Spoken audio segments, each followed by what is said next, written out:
Thank you for joining me for Session 8 in the Lifeway study, the book of Ecclesiastes, and we just completed the book of Job. The way I've started the lesson for my class is I'm going to ask them, what was your impression of Elvis Presley? And a number of my class, of course, are very familiar with Elvis Presley. There's a number of things they may mention. I remember reading at one time the top 10 songs on the chart. 7 of those were Elvis Presley songs. For a space of time, 7 of the top 10 songs were Elvis Presley. Of course, he packed out stadiums. There was the controversy with Ed Sullivan. I was informed that first time he was on the show, it was a full view of him, and then the second time they blocked out from his waist down. The Cadillac dealer in Memphis, he made that man rich with buying Cadillacs and giving them away. He was famous for his pink Cadillacs. And of course, we know later of his issue with women and his addiction to prescription drugs. He died at 42 years of age. He died a haunted, lonely, depressed, divorced man. The reason I bring up Elvis Presley is if there was anyone you would have thought that would have been happy, it would have been Elvis. He had popularity, he had fabulous wealth, and a lot of the conversation that we had in the class that I taught on this, we talked about that. When you come to the book of Ecclesiastes, at the beginning of the book, we're given 3 pieces of information to help us recognize who this person is that's the author of Ecclesiastes. We're told that he is a teacher. The word describes someone who calls people to an assembly. Sometimes the word is translated preacher. We're told that he was the king of Jerusalem and that he was the son of David. And those 3 things together indicate that the author is Solomon. Now, one of the things about this is important to understand is who we're talking about here is a combination of Jeff Bezos, the wealthiest man alive, Albert Einstein, who is considered a genius, and Denzel Washington, or whoever the character is that would be considered popular in your class. And Solomon combined all 3 of those. If there was any human being that could have discovered happiness apart from God, it is this man. Now, there's some key words that are found in the book of Ecclesiastes that help us understand the direction and the point of the book. For example, you will find the phrase under the sun 34 times. It's describing life lived from a human perspective apart from God. The word wisdom is used 54 times. So we're trying to discover the wisdom of God.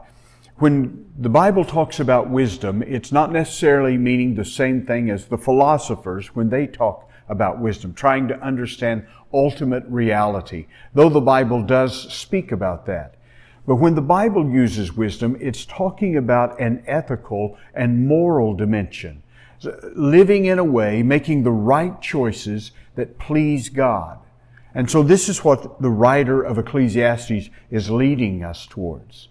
And then, of course, the word meaningless or the word vanity in the older translations, that word is used 38 times, and it describes vapor or smoke.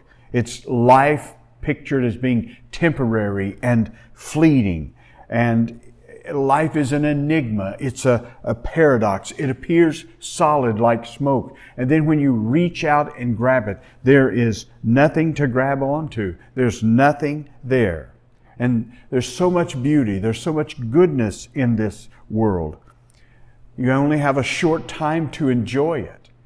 But if you live your life apart from God, it's meaningless. It has less purpose. In fact, I came across an interesting statement in one of the commentaries, and it said, in terms of this word vanity or meaninglessness, it says it's a wisp of vapor, a puff of wind, a mere breath, nothing you can get your hands on. the nearest thing to zero. And the commentator went on to say, what makes this word so disturbing is it doesn't mean that there's something slight or passing. It's describing the sum total of your life. And what makes this word, vanity, so desperate is it means your life is pointless. He makes clear this is life apart from God. It's life under the sun. It sets the tone of the book. It pictures the world as endlessly busy and hopelessly inconclusive, and it sharpens the focus, and it says, this is the great pursuit of humanity, and yet it comes to the end of this life, and there's no lasting value. It's a book that takes us to look at life from under the sun, that is, without a relationship with God, and it is devastating. Now notice the lesson summary statement. The wise person seeks to find meaning. This is the great pursuit of humanity. The wise person seeks to find meaning in life from God. And this is the point. This is the objective of the book of Ecclesiastes. It's wanting to help us understand you can live this life and you can accomplish great things. You can experience all the pleasures of life. But if you do so apart from God, when you come to the end of life, it's pointless. It's useless. It's empty. There's no lasting value to it. Life for the wise is seeking meaning in a relationship with God. There's some well-known phrases from Ecclesiastes that we use, and maybe we're not aware of the influence that Ecclesiastes has had on our common language. For example, a time for everything, a time to mourn, and a time to dance. How about this phrase? God put eternity in our heart. Have you ever said that? That something about human beings longs to know God. Well, that comes from Ecclesiastes. 2 is better than 1. That's from Ecclesiastes. God makes everything beautiful in its time. That's from Ecclesiastes. A 3-strand cord is not easily broken. That is a phrase from Ecclesiastes. So our language is filled with statements of wisdom from this book of Ecclesiastes. When you go to study it, if you'd like to add a couple of commentaries to your study of Ecclesiastes, here are a few that are good, and they're not necessarily very expensive. This one is the Everyman's Bible Commentary with Walt Kaiser. Anything you buy by Walt Kaiser is going to be worth the money, but you could find value in his commentary on Ecclesiastes. This is The Bible Speaks Today. This is a very good series. Most of the commentaries in the series are very good, and this is by Derek Kidner. Derek Kidner is sometimes his brevity leaves you wanting, but when you give some thought to the brevity, the way he summarized things, it's just outstanding. And so there are other good commentaries out there, but these are 2 that are inexpensive that I would recommend you consider as you study through Ecclesiastes with your class. Now, the first point of our lesson is limited perspective. And what I intend to do is just go through the text, giving some explanation and amplification to what Solomon is saying in this passage, and then to bring them back to some application. And so this is the last half of chapter 1. In chapter 1, verses 1 through 11, Solomon is setting this up and letting us know who he is and the pursuit that he's going to take. And so he comes to a more specific emphasis here in verses 12 through 15. He begins by saying in verse 12, I, the teacher, have been king over Israel in Jerusalem. Now just stop there for a moment. The emphasis is on I. This is the person that's going to take us on this journey. Now, he's different than you and me. He is the king over Israel in Jerusalem. So first of all, this is someone who has authority and can pursue things that you and I cannot. This is someone who has resources, the resources of a king that you and I don't have. And then, of course, we come to understand that it's Solomon, and we're told that Solomon knew 3,000 proverbs. He had written 1,005 songs. People from the known world traveled to just sit at the feet of Solomon and listen to his wisdom. So you and I may think that we can go in pursuit of different aspects of life to see if there is wisdom and meaningfulness there, but none of us can do what this man is able to do. And this man's going to travel every road human beings say that you can find happiness. He's going to be able to go to the end of that road and come back, and he reports to us, you're not going to find happiness in this direction, whether it's success or work or pleasure or wealth. I'm telling you, that's not there apart from God. And so we need to understand this is who is leading us on this. We need to learn from this person. And then verse 13, I applied my mind to examine and explore through wisdom all that is done under heaven. So this phrase under heaven, it's used 3 times. It's purely from a human perspective. And Solomon wants us to know something. He said this word examine means he searched to the root of the matter. That's the idea of the word examine. And this word explore means to investigate on all sides. So he is going to investigate in the issue of drugs and alcohol. And what he says to us is, I have gone to the very root of it. I want to understand the psychological, the sociological. I want to know the long-term effects and the short-term effects. I want to see what this has, its impact upon family relationships and upon religion and every aspect. He said, I'm going to the root of it. And not only am I going to the root of it, I'm going to examine this subject from every conceivable perspective that you could think of. And I'll tell you what I find out. So I applied my mind, this great mind, to examine and explore through wisdom all that's done under the sun. God has given people this, notice this, God has given people this miserable task to keep them occupied. Miserable, he calls it. That is, it's empty, it's hopeless. And the word that he uses for people in the language of the Old Testament Hebrew, it's not the normal word for man. It's the word Adam, and it has about it the cursed people. God has given people, sinful people, this miserable, this empty, hopeless task. He says, verse 14, I have seen all the things that are done under the sun, and have found everything to be futile, a pursuit of the wind. This is a thorough investigation that he is doing. I mean, he's talking about all things that human beings have come up with, that they say this is what makes for a happy and meaningful life. Solomon says, I've examined all of those things from a human perspective, and let me tell you what I found out. It's futile. And then he uses this phrase. Isn't this a marvelous picture? It is a pursuit of the wind. Now just imagine the uselessness of pursuing the wind. And then suppose you catch it. What do you have? You still have nothing.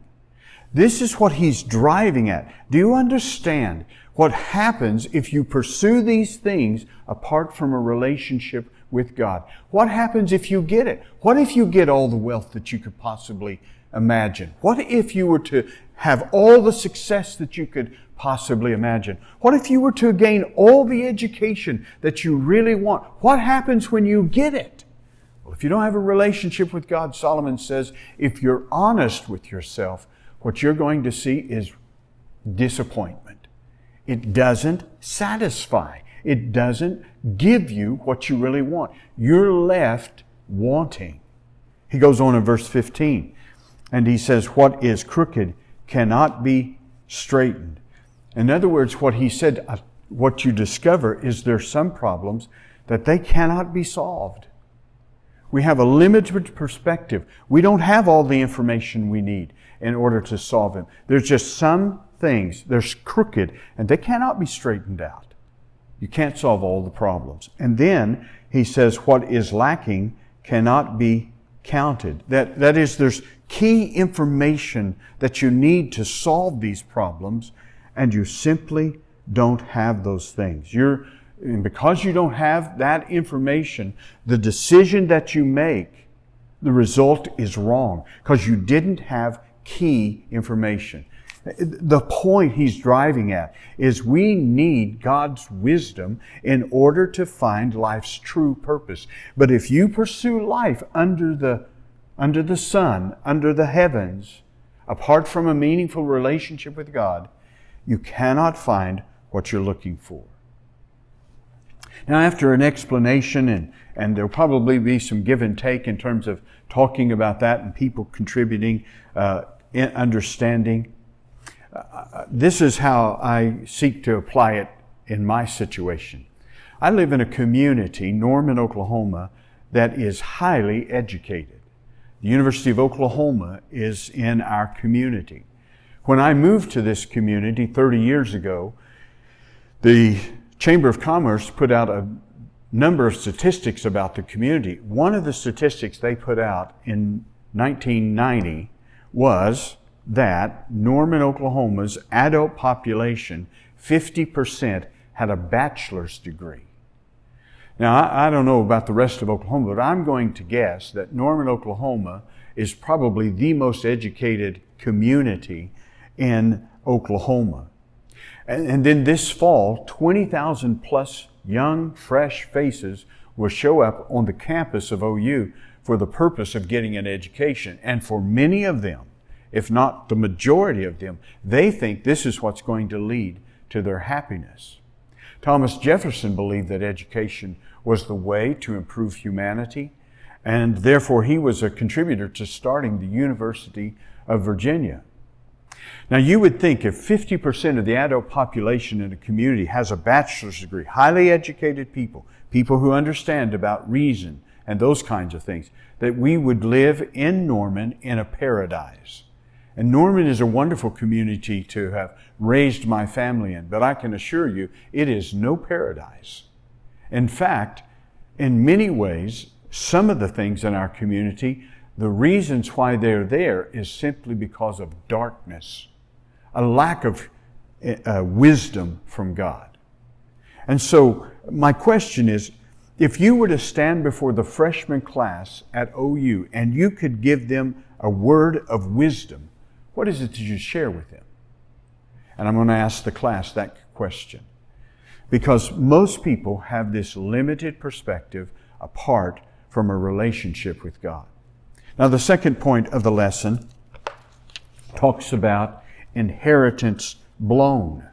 He's not letting up on us. He is still coming at us and helping us see how difficult and disappointing life is if you live apart from God. And so he says in this passage, beginning in verse 18, that if you focus solely on work and amassing material possessions, it leads to no eternal gains. If that's your focus, work and success, apart from a relationship with God, you're going to come to the end of life and you're going to see it really was a wasted life. That's a very depressing statement. Notice he says in verse 18, I hated all my work that I labored at under the sun because I must leave it to the one who comes after me. That word hate there has that emotional aspect to it, but it also has the idea of a choice, that you reject something. And so he is adamantly rejecting this idea that labor is what's going to give him happiness. Because he says, what happens is after I've labored, and he's going to explain this more fully in the rest of the text, I have to turn what I have gained over to someone who may not have the skill or the interest or the passion to carry on what I have established. Notice in verse 19, and who knows whether he will be wise or a fool.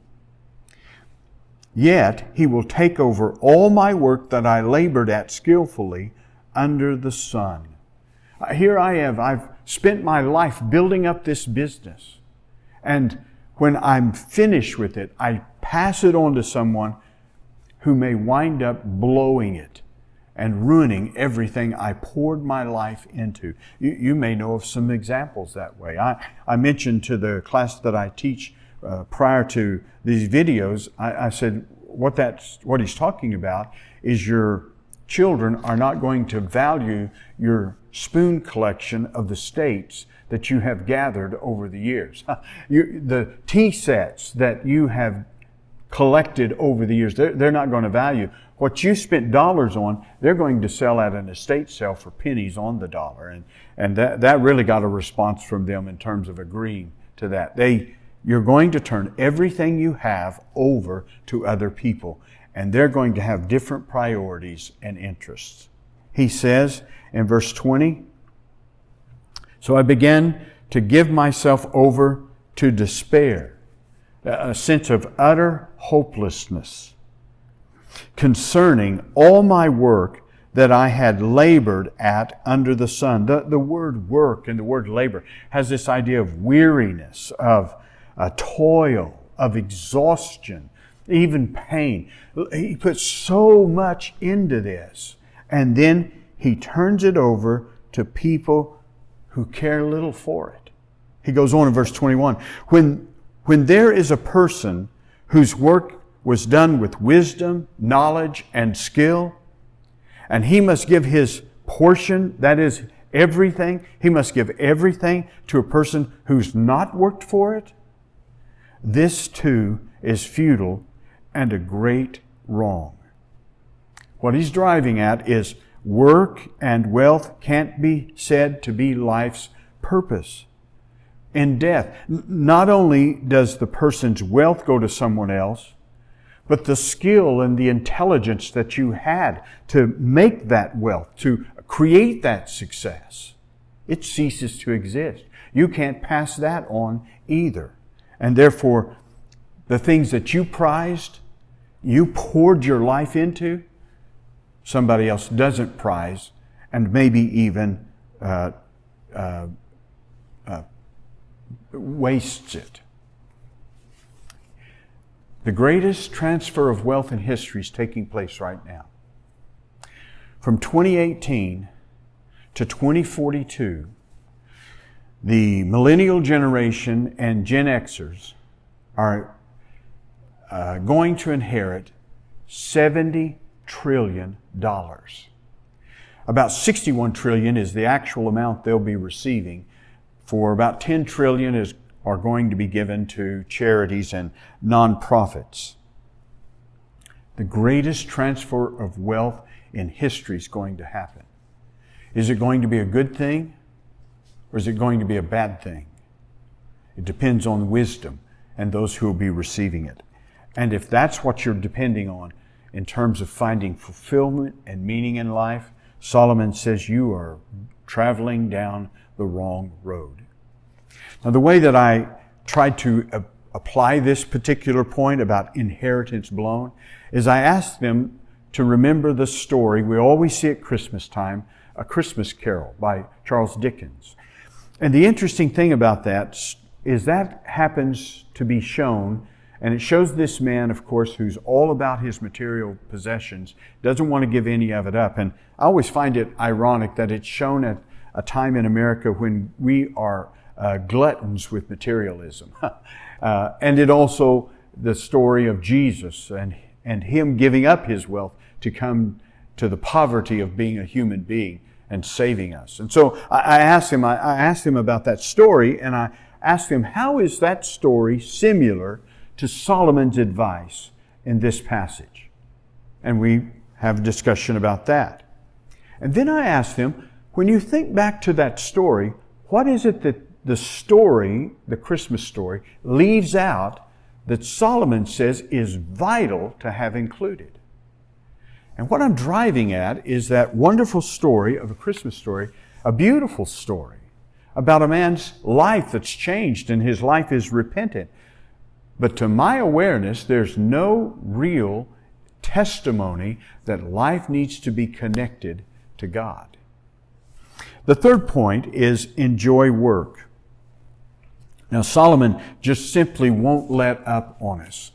He is wanting to take us to a point of despair and darkness. Notice what he says in verse 22. For what does a person get with all his work and all his efforts that he labors under the sun? And again, this word work is the idea of toilsome, troublesome, painful, exhausting work. What does he get for all of his labor under the sun? Well, here's the answer. For all his days are filled with grief. There is this constant state of stress. And his occupation is sorrowful. The word sorrowful has about it the idea of deep distress and sadness, regret. He's in an unhappy state. This is what he's getting. Even at night. Now this is when he's checked out of work. His mind does not rest. Anybody there have a job where you've lost some hours of sleep because of what you're worrying about at work? This too is futile. Now what I'm saying to you is what Solomon's wanting to do. He's wanting to take his listeners to the point of despair. And then he'll do this throughout his book. He'll just break off for a moment and he'll give you a different perspective from above the sun. And that's what he does in verse 24 to 26. There is nothing better for a person than to eat, drink, and enjoy his work. Enjoy your work. I have seen that even this is from God's hand. You see, he's introduced another perspective. God gave you work. It is a gift from God. Because who can eat and who can enjoy life apart from Him? An atheist is not going to enjoy this. A polytheistic person is not going to enjoy this. For to the person who is pleasing in His sight. Now, who is it that pleases God? We know from the wisdom literature, it's the one who fears God and obeys Him.